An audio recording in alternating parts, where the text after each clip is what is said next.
Hello everyone.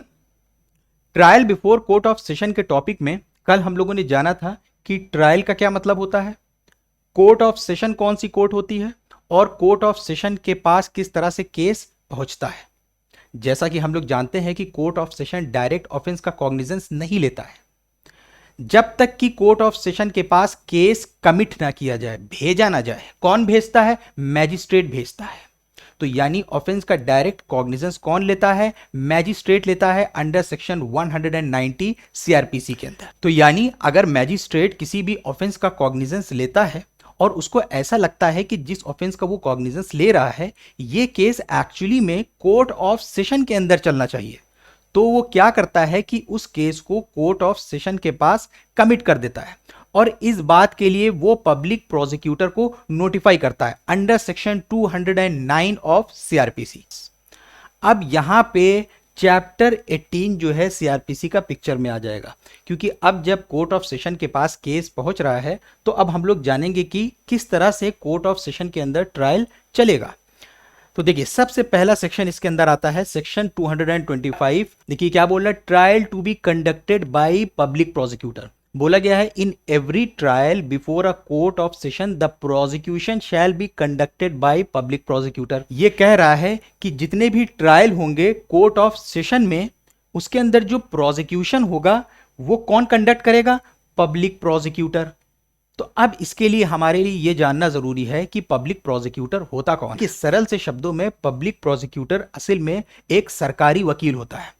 इस सरकारी वकील को स्टेट गवर्नमेंट और सेंट्रल गवर्नमेंट जो है हाई कोर्ट के अंदर, कोर्ट ऑफ सेशन में और मैजिस्ट्रेट की कोर्ट में अपॉइंट करती है ताकि उनके बिहाफ पे ये पब्लिक प्रोसिक्यूटर जो है प्रोसिक्यूशन कर सके, यानी स्टेट के बिहाफ पे पब्लिक प्रोसिक्यूटर प्रोसिक्यूट कर सके, अपील कर सके या दूसरी प्रोसीडिंग्स जो है स्टेट के बिहाफ में कर सके।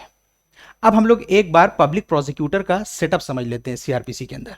देखिए सीआरपीसी के अंदर सेक्शन 2U के अंदर पब्लिक प्रोसिक्यूटर को इस तरह से डिफाइन किया गया है जहां पे यह बताया गया है कि पब्लिक प्रोसिक्यूटर का मतलब वो इंसान जो सीआरपीसी के अंदर सेक्शन 24 के अंदर अपॉइंट किया गया है, और इसके अंदर उनको इंक्लूड भी करेंगे जो पब्लिक प्रोसिक्यूटर के डायरेक्शन पे एक्ट करते हैं।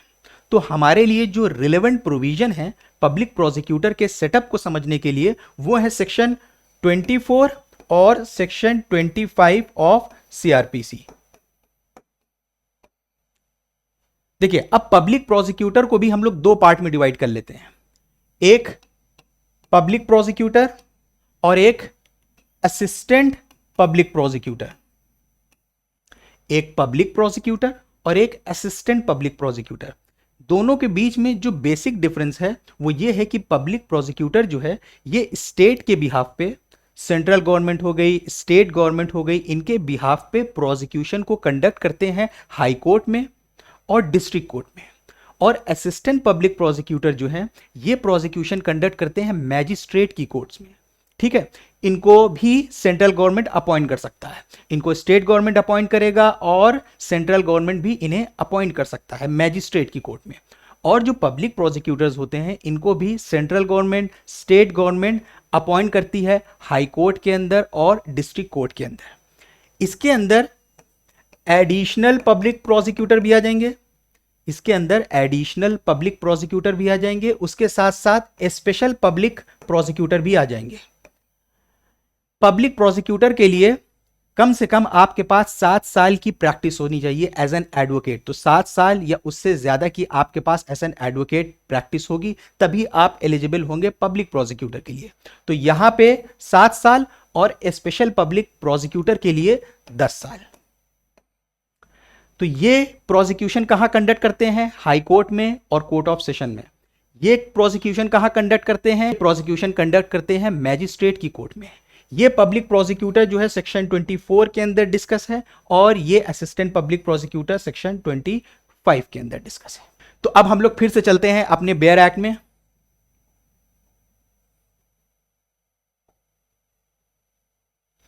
देखिए क्या बताया गया है, in every trial before a court of session, court of session में कौन प्रोसिक्यूशन कंडक्ट करेगा, public prosecutor. In every trial before a court of session the prosecution shall be conducted bye a public prosecutor. तो court of session में जो prosecution होगा वो conduct करेगा public prosecutor. तो इसका मतलब ये हुआ कि कोर्ट ऑफ सेशन में जो केस चलेगा उसमें प्रोसिक्यूशन जो होगा वो सरकारी वकील करेगा। अब यहां पे सवाल ये उठता है, क्या हम अपने वकील को हायर नहीं कर सकते हैं? हम अपने वकील को हायर कर सकते हैं, लेकिन हमारा जो वकील होगा वो इसी पब्लिक प्रोसिक्यूटर के अंडर में ही काम करेगा, यानी केस का जो इंचार्ज होगा वो यही पब्लिक प्रोसिक्यूटर होगा। लेकिन डिफेंस के केस में डिफेंस जो है उसके पास राइट है, वो अपनी मर्जी के किसी भी लॉयर को हायर कर सकता है। अब इसके बाद सेक्शन 226 आता है, ओपनिंग केस फॉर प्रोसिक्यूशन, यानी प्रोसिक्यूशन के लिए अब केस को खोला जाएगा। क्या बताया गया है, व्हेन द अक्यूज्ड अपीयर्स, जहां पे अक्यूज्ड अपीयर होता है या लाया जाता है before the court in pursuance of a commitment of the case under section 209, जिसको हम लोगों ने ऑलरेडी कवर किया है कि मैजिस्ट्रेट को अगर लगेगा कि केस जो है कोर्ट ऑफ सेशन में चलना चाहिए तो 209 में वो कोर्ट ऑफ सेशन के पास केस को कमिट करेगा। तो अब एक बार अक्यूज जो है अपियर होता है या कोर्ट ऑफ सेशन में लाया जाता है, the prosecutor shall open his case by describing the charge brought against the accused. तो प्रोसिक्यूटर जो होगा अब केस को ओपन करेगा, कोर्ट को बताएगा कि क्या क्या चार्जेस हैं, इसके साथ साथ क्या क्या एविडेंसेस हैं जिनके बेसिस पे हम ये साबित करना चाहते हैं कि अक्यूज जो है गिल्टी है। इसमें अभी वो ब्रीफ में बताएगा चीजें कि ये चार्जेस लगे हैं, ये एविडेंसेस हैं, सीसीटीवी फुटेजेस हैं, इतने लोगों ने इनको देखा है, मौके वारदात पे जहां पे ऑफेंस हो रहा था ऑफेंडर को किसी गवाह ने देखा था, इसके बारे में कोर्ट को बताया जाएगा। Describing the charge brought against the accused and stating by what evidence he proposes to prove the guilt of the accused. But उसके बाद सेक्शन 227 में आता है डिस्चार्ज कर देना, यानी if upon consideration of the record of the case and the document submitted therewith, case के record को देखने के बाद और डॉक्यूमेंट्स को जो सबमिट किए गए हैं उनको कंसिडर करने के बाद, and after hearing the submission of the accused and the prosecution in this behalf, जज को ऐसा लगता है that there is not sufficient ground for proceeding against the accused, sufficient ground नहीं है अक्यूज के अगेंस्ट कार्रवाई आगे बढ़ाने का। कार्रवाई आगे बढ़ाने का मतलब यहां पे क्या हुआ, कार्रवाई को ट्रायल के तरफ ले जाने का। अभी ट्रायल नहीं शुरू हुआ है, ट्रायल कब शुरू होगा, जब एक बार चार्ज फ्रेम हो जाएगा। अभी तक चार्ज फ्रेम नहीं हो रहा है, इसीलिए यहां पे अक्यूज्ड डिस्चार्ज हो रहा है। एक बार चार्ज फ्रेम हो जाएगा तो अक्यूज क्या होगा, एक्विट होगा। चार्ज फ्रेम होने के बाद या तो वो कॉन्विक्ट होगा या तो वो एक्विट होगा। तो अभी चार्ज फ्रेम नहीं हुआ है, तो अगर उसको लगता है कि that there is not sufficient ground for proceeding against the accused, he shall discharge the accused, तो वो अक्यूज को डिस्चार्ज कर देगा and record his reasons for so doing. अब उसके बाद देखिए आता है फ्रेमिंग ऑफ चार्ज, सेक्शन 228। क्या बताया जा रहा है, इफ आफ्टर सच कंसिडरेशन, लेकिन उसी को कंसिडर करने के बाद, एंड हियरिंग एज एफोरसेड, जैसे इससे पहले बोला गया था हियरिंग के लिए, जज इज ऑफ ओपिनियन, जो जज है उसकी ये राय बनती है that there is ground for presuming, कि ग्राउंड बन रहे हैं ये प्रिज्यूम करने के लिए that the accused has committed an offence which is not exclusively triable by the court of session. मान लीजिए कि कोर्ट ऑफ सेशन को देखने के बाद यह समझ में आता है कि यह केस एक्चुअली में कोर्ट ऑफ सेशन द्वारा ट्राइबल नहीं है, ही मे फ्रेम अ चार्ज, तो वो उस जगह पे चार्ज को फ्रेम कर सकता है against the accused and by order transfer the case, और बाय ऑर्डर केस को ट्रांसफर कर देगा for trial to the CJM, chief judicial magistrate की कोर्ट, यानी कोर्ट ऑफ सेशन से जो नीचे की कोर्ट्स होती हैं, or any other judicial magistrate of the first class and direct the accused to appear before the chief judicial magistrate, or as the case may be the judicial magistrate of the first class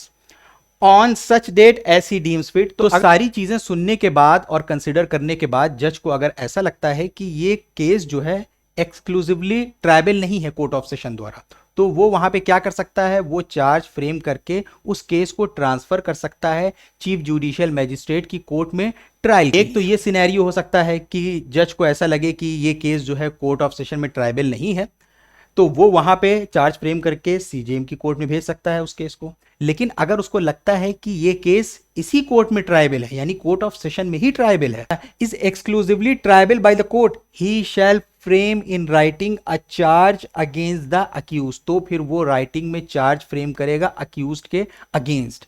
अब ये charge जो होता है ये एक important topic है। Charge के अंदर होता क्या है कि चार्ज के अंदर सारे आरोप लिखे होते हैं, जिसके अंदर बताया गया होता है कि कौन कौन अक्यूज्ड है, किन किन ऑफेंसेस के लिए उनको चार्ज किया जा रहा है। Where the judge frames any charge under clause B of subsection 1, the charge shall be read and explained to the accused। अगर जज कोई चार्ज फ्रेम करता है तो उस चार्ज को अक्यूज को पढ़ के सुनाया जाएगा और समझाया जाएगा। And the accused shall be asked whether he pleads guilty of the offense charge or claims to be tried। और अक्यूज से यह पूछा जाएगा कि ये जो चार्जेस तुम्हारे ऊपर लग रहे हैं, क्या तुम इनको एक्सेप्ट करते हो, एडमिट करते हो, या तुम चाहते हो कि ट्रायल चले। क्योंकि अब चार्ज फ्रेम हो रहा है, अब अगर ये फ्रेम हो जाएगा तो इसके आगे की जो कार्रवाई होगी वो ट्रायल की कार्रवाई होगी। तो इसलिए चार्ज जब फ्रेम किया जाएगा, अक्यूज को पढ़ के सुनाया जाएगा, समझाया जाएगा, पूछा जाएगा इनको एडमिट कर रहे हो कि नहीं कर रहे हो।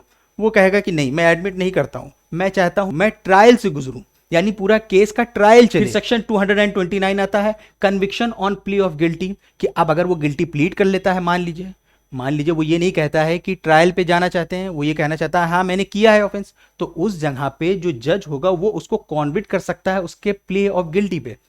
If the accused pleads guilty, the जज shall record the plea and may in his discretion convict him thereon. तो यहां पे जज का डिस्क्रेशनरी पावर होगा कि अगर अक्यूज गिल्टी प्लीड करता है तो वो उसको कॉन्विक्ट कर सकता है, पर बाउंड नहीं है कि उसने गिल्टी प्लीड कर दिया है तो जज उसको हर हाल में कॉन्विक्ट करेगा ही करेगा। इसके बाद आता है डेट फॉर प्रोसिक्यूशन एविडेंस। देखिए ट्रायल का असल मकसद यही होता ही है और इसी पैटर्न में ही ट्रायल होता है कि जो पहले प्रोसिक्यूशन होता है, जो आरोप लगा रहा है, उसको मौका दिया जाता है कि तुम क्या सबूत है तुम्हारे पास, किन सबूत के बेसिस पे, और कौन गवाह है तुम्हारे पास जिसमें तुम अक्यूज के गिल्ट को प्रूफ करना चाहते हो। पहले प्रोसिक्यूशन को मौका दिया जाएगा कि प्रोसिक्यूशन जो है अपने पक्ष को रखे। तो डेट फॉर प्रोसिक्यूशन एविडेंस। अब बोला गया है if the accused refuses to plead, जो इससे पहले हम लोगों ने गिल्टी प्लीड वाला टॉपिक पढ़ा था, तो अगर अक्यूज जो है रिफ्यूज कर देता है गिल्टी प्लीड करने से, और डज नॉट प्लीड और क्लेम्स टू बी ट्राइड, या कहता है कि मैं ट्रायल से गुजरना चाहता हूं, और is not convicted under section 229, या जज उसको कॉन्विक्ट नहीं करता है, द जज शैल फिक्स अ डेट, तो जज जो है उसमें डेट लगाएगा for the examination of witnesses, कि जो प्रोसिक्यूशन के विटनेसेस हैं उनके एग्जामिनेशन के लिए जज जो है नेक्स्ट डेट लगाएगा कि जो प्रोसिक्यूशन है अब अपने गवाहों को बुलाएं। And may on the application of the prosecution issue any process for completing the attendance of any witness. अब बहुत से गवाह ऐसे हो सकते हैं जो प्रोसिक्यूशन के बुलाने से आ जाएंगे, बहुत सारे ऐसे हो सकते हैं जो ना आए, तो उसके लिए प्रोसिक्यूशन क्या कर सकता है, कोर्ट में एप्लीकेशन दे सकता है, तो कोर्ट जो है इशू कर सकता है प्रोसेस उनको कंपेल करने के लिए कि वो कोर्ट में आए, attendance of any witness or the production of any document or other thing. अब उसके बाद आता है evidence for prosecution on the date so fixed. अब इससे पहले जो डेट लगाई गई थी कि प्रोसिक्यूशन अपने सबूत देगा, एविडेंसेस पेश करेगा, द जज shall proceed to take all such evidence as may be produced in support of the prosecution. अब यहां पे इंडियन एविडेंस एक्ट पिक्चर में आ जाएगा कि एविडेंस जो है उसका क्या तरीका होगा, किस तरीके से साबित किया जाएगा, अगर जो गवाह होंगे उन गवाहों को किस तरीके से किस ऑर्डर में कोर्ट में प्रोड्यूस किया जाएगा। The judge may in his discretion permit the cross examination of any witness to be deferred। अब इसी स्टेज पे जो प्रोसिक्यूशन के विटनेसेस आए हैं इनका एग्जामिनेशन इन चीफ होगा, क्रॉस एग्जामिनेशन होगा, री एग्जामिनेशन होगा, जैसा कि इंडियन एविडेंस एक्ट के अंदर सेक्शन 137 और 138 के अंदर बताया गया है, वो इसी स्टेज पे आके होता है। इसमें क्या बताया गया है, द जज मे इन हिज डिस्क्रिशन, जज जो होगा अपने डिस्क्रिशन पे परमिट कर सकता है कि cross examination of any witness, किसी भी विटनेस का क्रॉस एग्जामिनेशन जो है एग्जामिनेशन इन चीफ के बाद होता है, अगर एडवर्स पार्टी करना चाहे, यानी क्रॉस क्वेश्चनिंग वेरीफाई करने के लिए कि विटनेस कितना सच बोल रहा है, of any witness to be deferred, उसको डिले कर सकता है, until any other witness or witnesses have been examined, जब तक कि और दूसरे विटनेसेस जो है एग्जामिन ना हो जाए, या recall any witness for further cross examination. देखिए, एक बार प्रोसिक्यूशन का एविडेंस जो है वो क्लोज हो जाता है, यानी प्रोसिक्यूशन का एविडेंस जो है कंक्लूड हो जाता है, प्रोसिक्यूशन अपने एविडेंसेस दे लेता है, उसके बाद दो अहम सेक्शंस जो हैं सीआरपीसी के वो पिक्चर में आते हैं। एक सेक्शन 314 जिसके अंदर जो प्रोसिक्यूटर है वो अपना आर्ग्यूमेंट जो है कोर्ट में सबमिट कर सकता है। उसके साथ साथ सेक्शन 313 ऑफ सीआरपीसी, सेक्शन 313 जो है सीआरपीसी का, ये कब पिक्चर में आता है? जब प्रोसिक्यूशन का जो एविडेंस है वो क्लोज हो चुका है, कंक्लूड हो चुका है, प्रोसिक्यूशन अपने एविडेंसेस दे चुका है, उसके बाद सेक्शन 313 पिक्चर में आता है। सेक्शन 313 में होता क्या है कि कोर्ट जो है अक्यूज से एक्सप्लेनेशन मांगता है कि मान लीजिए जो एविडेंसेस दिए गए उस एविडेंसेस में कुछ ऐसे एविडेंसेस भी मिले कि जिससे अक्यूज के अगेंस्ट कुछ सर्कमस्टांसेस बन रहे हैं। फॉर एग्जाम्पल, अक्यूज के पास से चाकू बरामद हुआ, अब पूछा जाएगा अक्यूज से कि तुम्हारे पास चाकू कहां से आ गया, ताकि अक्यूज को मौका दिया जा सके कि वो एक्सप्लेनेशन दे सके कि उसके पास चाकू कहां से आया। तो इस सेक्शन 313 के अंदर अक्यूज को मौका दिया जाता है, अगर कुछ इंक्रिमिनेटिंग मटेरियल्स या कुछ ऐसे सर्कमस्टांसेस सबूत से मिलते हैं जो इसके अगेंस्ट हो जाते हैं, तो इसमें उससे एक्सप्लेनेशन मांगा जाता है। अब उसके बाद आता है हमारा एक्विटल। क्या बोला गया है? If after taking the evidence for the prosecution, examining the accused and hearing the prosecution and the defense on the point, the judge considers that there is no evidence that the accused committed the offense, the judge shall record an order of acquittal. अब देखिए, charge frame हो चुका है, तो यहां पे जज जो ऑर्डर पास करेगा वो क्या होगा? Order of acquittal. देखिए, अब इसके बाद जो है अक्यूज जो है अपने डिफेंस में आता है। एंटरिंग अपॉन डिफेंस, जब प्रोसिक्यूशन का पूरा एविडेंस क्लोज हो चुका है, कंक्लूड हो चुका है, 313 में अक्यूज से एक्सप्लेनेशन भी मांगा जा चुका है, अब अक्यूज जो है अपने डिफेंस में आता है। Entering upon defence, where the accused is not acquitted under section 232, he shall be called upon, तब उसको बोला जाएगा कि he shall be called upon to enter on his defence. अब तुम्हारे पास डिफेंस में क्या है? अपने सबूत पेश करो। And adduce any evidence he may have in support thereof. उसके साथ साथ if the accused puts in any written statement, अगर वो कोई रिटन स्टेटमेंट देता है तो जज shall file it with the record, तो जज जो है उसको रिकॉर्ड में ऐड कर लेगा। If the accused applies for the issue of any process, same उसी तरीके से जैसे प्रोसिक्यूशन अप्लाई करता है, तो if the accused applies for the issue of any process for compelling the attendance of any witness or the production of any document, अगर accused जो है कोर्ट में अप्लाई करता है कि हम कुछ गवाहों को बुलाना चाहते हैं या कुछ चीज को कोर्ट में प्रोड्यूस करवाना चाहते हैं, तो वो कोर्ट में इस बात के लिए एप्लीकेशन दे सकता है। तो उस जगह पे जज शैल इशू सच प्रोसेस, तो जज जो है वहां पे प्रोसेस इशू करेगा, बुलाएगा गवाहों को। He considers for reasons to be recorded that such application should be refused, या अगर जज को लगता है कि जो ये एप्लीकेशन दी गई है ये सिर्फ कोर्ट का टाइम बर्बाद करने के लिए दी गई है, refuse on the ground that it is made for the purpose of vexation or delay or for defeating the ends of justice, तो उस जगह पे जज जो है रिफ्यूज कर सकता है प्रोसेस इशू करने के लिए। अब इसके बाद स्टेज आती है आर्ग्यूमेंट्स की। ये आर्ग्यूमेंट की स्टेज कब आ रही है? प्रोसिक्यूशन का एविडेंस कंप्लीट हो चुका है, डिफेंस का एविडेंस कंप्लीट हो चुका है, अब केस को सम अप कर दिया जाएगा। when the examination of the witnesses, if any, for the defense is complete, the prosecutor shall sum up his case, prosecutor जो होगा अपने केस को sum up कर देगा, and the accused or his pleader shall be entitled to reply। उसके साथ साथ provided that where any point of law is raised by the accused, अगर कोई point of law जो है accused द्वारा रेस किया जाता है, और हिज प्लीडर द प्रोसिक्यूशन में with the permission of the जज, तो प्रोसिक्यूशन जो होगा उस जगह पे जज के परमिशन से, में with the permission of the जज, मेक हिज सबमिशंस, वो अपना सबमिशन रख सकता है with regard to such point of law, जो पॉइंट ऑफ लॉ जो है उठाया गया है। उसके साथ साथ section 235 judgment of acquittal or conviction, section 235 में आफ्टर हियरिंग आर्ग्यूमेंट्स, अब आर्ग्यूमेंट्स को सुनने के बाद, and points of law if any, या कोई पॉइंट्स ऑफ लॉ है उसको सुनने के बाद, द जज shall give a judgment in the case, अब जज जो होगा इसके अंदर जजमेंट देगा। देखिए, ऐसा जरूरी नहीं है कि जैसे जज ने आज किसी को कॉन्विक्ट किया है तो उसी वक्त सेंटेंस भी दे दे। जज क्या करता है, कॉन्विक्ट जैसे आज की डेट में कर दिया है, फिर एक और डेट लगा दिया है सुनने की जिसमें अक्यूज्ड को सुना जाता है कि उसको कितनी सेंटेंस दिया जाए, यानी सेंटेंस पे अक्यूज को सुना जाता है। तो अक्यूज जानता है कि अब तो हमें सजा हो ही चुकी है, तो सेंटेंस पे वो क्या करता है कि अपनी कोई बात कोर्ट में रख सकता है। जैसे फॉर एग्जांपल वो ये कह सकता है कि मैं ही अपनी एक फैमिली में अकेला इंसान हूं, कमाने वाला, और कोई नहीं है मेरी फैमिली में। इस तरह की बात रख सकता है कि कोर्ट जो है सेंटेंस कम कर दे।